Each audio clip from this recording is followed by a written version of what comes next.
I was wondering, for people that don't know, if you could bring us up to speed with the idea of HotelTonight, kind of roughly how it started, where you are now, and then I'd love to talk more about design, because I know you're a mobile-only app, which has all sorts of fantastic limitations and possibilities when it comes from a design. So let's start off quickly with the story of the company. Yeah. So we've been at it for about 3.5 years, and I'd done 2 other startups before, as you mentioned. And really, in travel, if you're in travel, you start recognizing new opportunities earlier than maybe others do, once you're in a business and you start understanding a business more. And so when I saw mobile come out, I started watching TV, and I was holding my phone in front of the TV, and I said, wait a second, this is the next computing platform. Why isn't anyone doing something interesting in mobile? I looked at the App Store in the travel category. There were a handful of apps. I think the big guys, only like half of them had an app. Those apps were very uninspiring, unoriginal. They were just the website ported over into a mobile app format. And I said, what year is this approximately? This is end of 2010.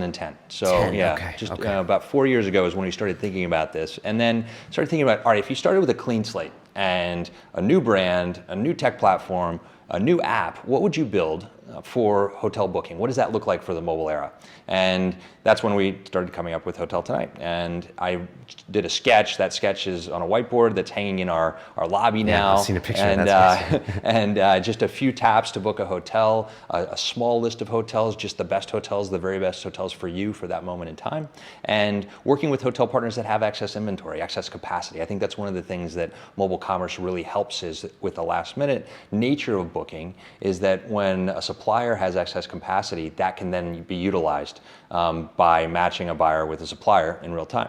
And so that's what we did. We allowed hotels and enable hotels still to give a discount for these rooms that would otherwise go unsold. So the discounts, they range from 20% all the way up to 70% off what you'd pay if you'd booked in advance, or what you'd pay if you walked into the hotel and booked directly at the hotel. And the average is about 30%, but the discounts can go up from there. Again, there's no profit in a room that's unsold. So we launched the business about 10 weeks after deciding to go for it, and saying, all right, we're going to bet our whole career on mobile. This is the future. This is what we think is the right product. We're not sure. The market isn't asking for this product, which is kind of one of those calls as an entrepreneur you have to make, is that nobody was saying that they had to have this, but we felt that it hit a lot of what the market needed, and we launched it. And it took a few months for us to validate that there was a market. It was a sort of scary and soul-searching few months, but then we started getting traction and signing up more hotels, and just fueling that momentum and that growth.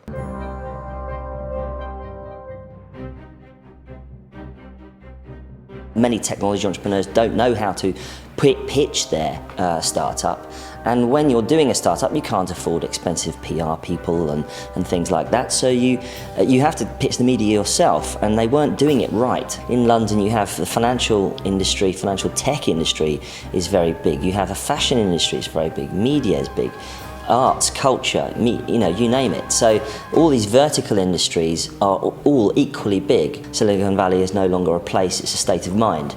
So if you have that state of mind, you can do anything.